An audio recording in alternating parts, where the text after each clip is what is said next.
to my channel. So dear student, this is the second part of botany chapter cell the unit of life. So first part में हमने देखा था cell के बारे में, cell की डिफिनीशन, सेल की जो डिस्कवरी हुई थी और सेल वॉल के बारे में एंड प्रोटोप्लाज्म वगैरह. सो इस वीडियो में हम प्लास्टिड देखेंगे, प्लास्टिड से स्टार्ट करेंगे. सो चलिए स्टार्ट करते हैं. प्लास्टिड जो है, E Haeckel gave the term plastid, यानी प्लास्टिड जो टर्म है वो दिया था ई हैकल ने 1865 में. Plastids are the largest cell organelles. So plastid जो है आपका largest pigment containing cell organelle है और ये सिर्फ प्लांट्स में होती है. उसके बाद है टाइप्स कितने होते हैं. सो प्लास्टिड जो है 3 टाइप्स की होती है, ल्यूकोप्लास्ट, क्रोमोप्लास्ट एंड क्लोरोप्लास्ट. अब सबसे पहले हम ल्यूकोप्लास्ट के बारे में स्टडी करेंगे. These are of 3 types. Leucoplast भी 3 टाइप्स की होती हैं. फर्स्ट जो दिया है एल्यूरोप्लास्ट या फिर इसे हम प्रोटीनोप्लास्ट भी कहते हैं. सेकंड है इलायोप्लास्ट या फिर ओलियोजोम्स भी कहते हैं. और थर्ड है एमाइलोप्लास्ट. सो एल्यूरोप्लास्ट का काम क्या होता है, विच store protein. Aleuroplast protein store करता है, इलायोप्लास्ट लिपिड और फैट स्टोर करता है और एमाइलोप्लास्ट स्टार्च स्टोर करता है.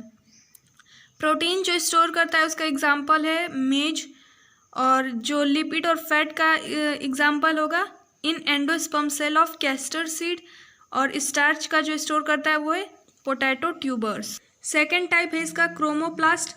क्रोमो मीन्स होता है कलर और प्लास्ट का मतलब होता है प्लास्टिड. और ऊपर जब हमने पढ़ा था ल्यूकोप्लास्ट, सो ल्यूको का मतलब होता है कलरलेस एंड प्लास्ट का मतलब प्लास्टिड. सो यहाँ पे कोई ना कोई कलर होगा except green colour. Green colour को छोड़ के जितने भी कलर हैं कुछ वो आ जाएंगे क्रोमोप्लास्ट में. So chromoplast are coloured plastid responsible for the process other than photosynthesis, यानी कि ये और प्रोसेस के लिए रिस्पॉन्सिबल होता है एक्सेप्ट फोटोसिंथेसिस, यानी फोटोसिंथेसिस में कोई इसका रोल नहीं होता. The various forms found in algae, यानी कि इसके डिफरेंट जो कलर्स हैं वो किसमें, एल्गी में पाए जाते हैं. फर्स्ट जो है रोडोप्लास्ट. रोडोप्लास्ट जो होता है रेड एल्गी में पाया जाता है और ये रेड पिगमेंट प्रोवाइड करता है. फियोप्लास्ट जो कि ब्राउन एल्गी में पाया जाता है, ये ब्राउन कलर प्रोवाइड करता है. Chromatophores are found in cyanobacteria जो कि एक ब्लू ग्रीन एल्गी है, एंड बैक्टीरिया में क्रोमेटोफोर्स पाया जाता है. अब है chloroplast. So chloroplast is a double membrane structure. Both membranes are smooth. दोनों जो मेम्ब्रेन होते हैं वो स्मूथ होते हैं. The inner membrane is less permeable than outer but rich in proteins, specially carrier proteins. जो इनर वाली मेम्ब्रेन होती है वो ज़्यादा परमिएबल नहीं होती आउटर की अपेक्षा, लेकिन उसमें कैरियर प्रोटीन्स ज़्यादा होते हैं. Space between outer and inner membrane is called periplastidial space. So दोनों के बीच का जो स्पेस होता है उसे हम पेरीप्लास्टिडियल स्पेस कहते हैं. Matrix is present in the centre, और बीच में लिक्विड फ्लूइड प्रेजेंट होता है जिसे मैट्रिक्स कहते हैं.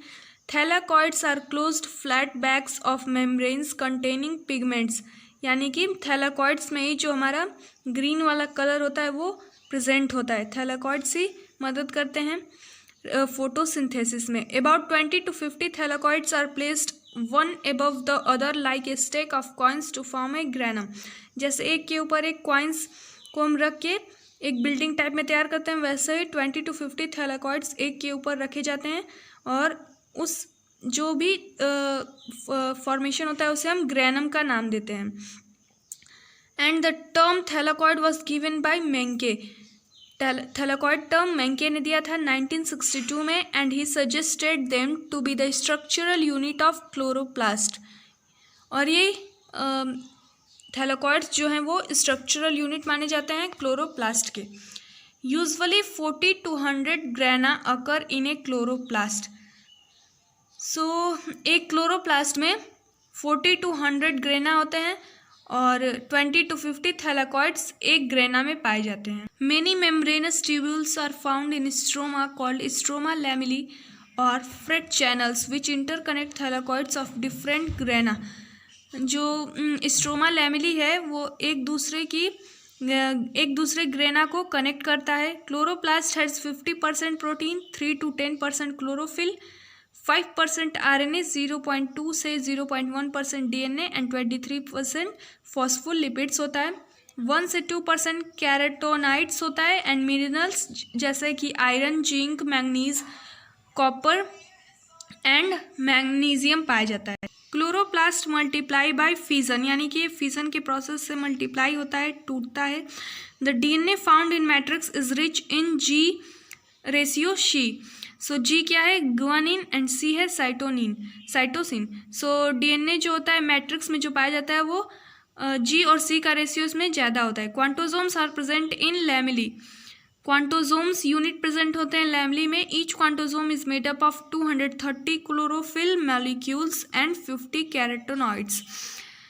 Park and Biggins give the concept of quantosomes, quantosomes का जो कंसेप्ट है वो दिया था पार्क एंड बेगिन्स ने, बट डेवलिन ने जो है इसे रिजेक्ट कर दिया था। And the term chlorophyll was given by Pelletier and सेवेंटन।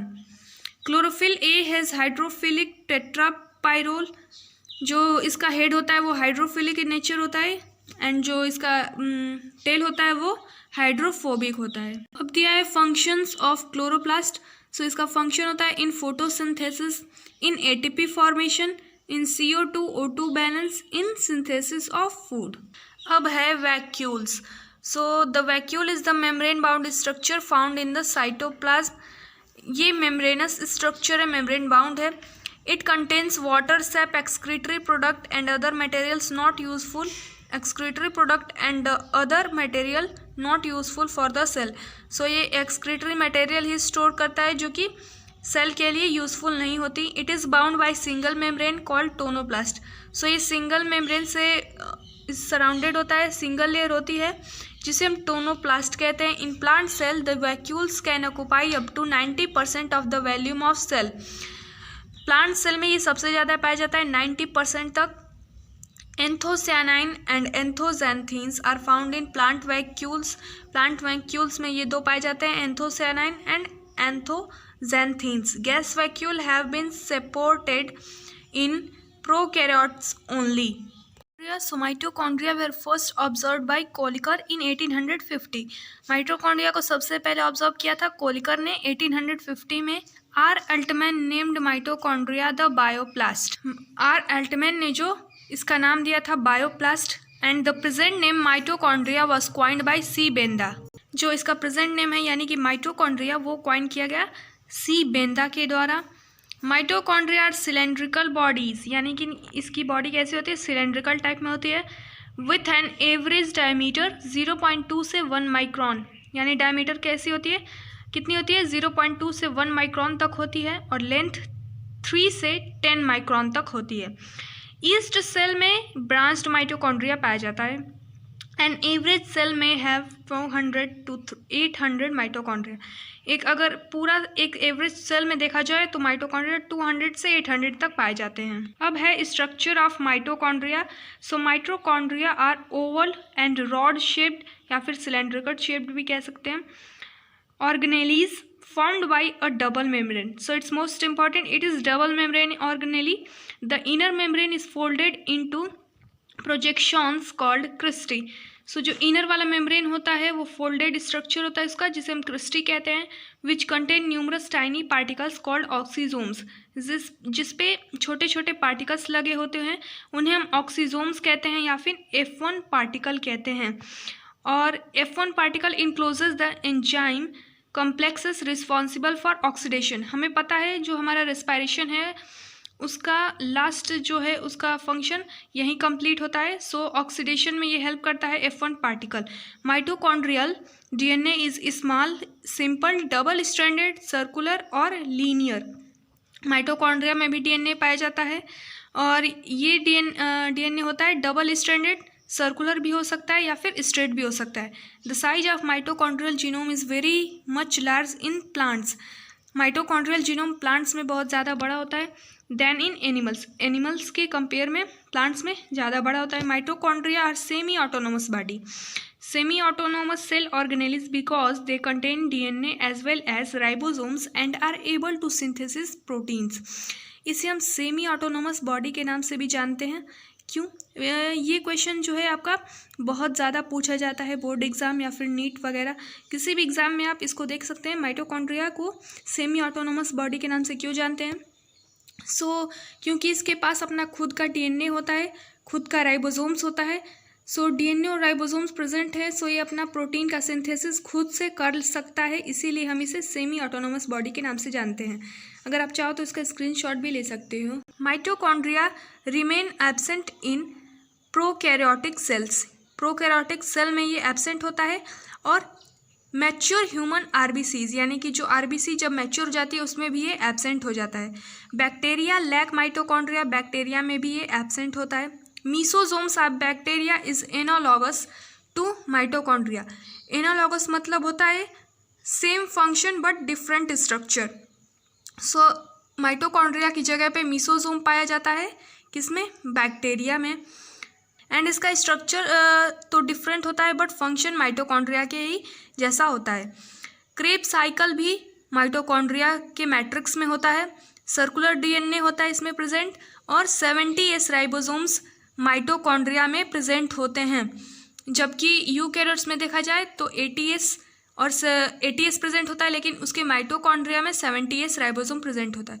Mitochondria are the semi autonomous organelles as they contain DNA, mRNA, ribosomes and are capable of synthesizing some proteins। ये हमने पहले ही पढ़ चुका है। Generally, mitochondria contain 65 to 70% proteins and 25 to 30% lipids, DNA and RNA etc. The DNA of mitochondria is rich in G ratio C। हमने देखा था chloroplast में भी जो DNA था वो G और रेशियो C में ज़्यादा रिच था। जी और रेशियो का इसका जी और सी का रेशियो ज़्यादा अमाउंट में पाया जाता है, यानी गुआनिन और साइटोसिन क्लोरोप्लास्ट में भी ज़्यादा पाया जाता था, और इसके डीएनए में भी, माइटोकॉन्ड्रिया के डीएनए में भी ज़्यादा अमाउंट में पाया जाएगा। 70% of total enzyme of a cell are found in mitochondria. मतलब सेल का जो टोटल एंजाइम होता है वो माइटोकॉन्ड्रिया में 70% तक पाया जाता है। Now this is the structure of mitochondria. Inner वाला मेम्ब्रेन है, इनर वाले मेम्ब्रेन को हम क्रिस्टी कहते हैं। आउटर वाला मेम्ब्रेन देखिए सिंपल है, सर्कुलर है, लेकिन अंदर वाला जो इनर मेम्ब्रेन है वो आपका फिंगर लाइक प्रोजेक्शन के फॉर्म में है, इसे हम क्रिस्टी कहते हैं। इसका जो डायमीटर होता है 0.1 से 0.5 माइक्रोमीटर होता है, और इसका जो लेंथ दिया है 1 से 2 माइक्रोमीटर। एंड इसकी जो अंदर है मैट्रिक्स पाया जाता है, फ्लूइड। उसके बाद F1 पार्टिकल्स लगे होते हैं क्रिस्टी पे, जो कि ऑक्सीडेशन में हेल्प करते हैं। Now function of mitochondria. इसका फंक्शन होता है इन ATP storage and transport, in cellular respiration, Krebs cycle and ETS, in fatty acid elongation, in synthesis of lecithin, in mDNA for study of evolution, in mDNA for its function. अब देखेंगे हम endoplasmic reticulum. Endoplasmic reticulum को हम third part करके बनाएंगे, और उसमें हम इसके बारे में डिस्कस करेंगे। उसके बाद हम endoplasmic reticulum, lysosomes, microbodies, centrosome, centrioles, nucleus वगैरह एटसेट्रा सारे के सारे हम थर्ड पार्ट में डिस्कस करेंगे। आज के वीडियो में बस इतना ही। अगर आपको वीडियो पसंद आई हो तो प्लीज़ लाइक करना और शेयर ज़रूर करना, सब्सक्राइब भी करना चैनल को। Thank you.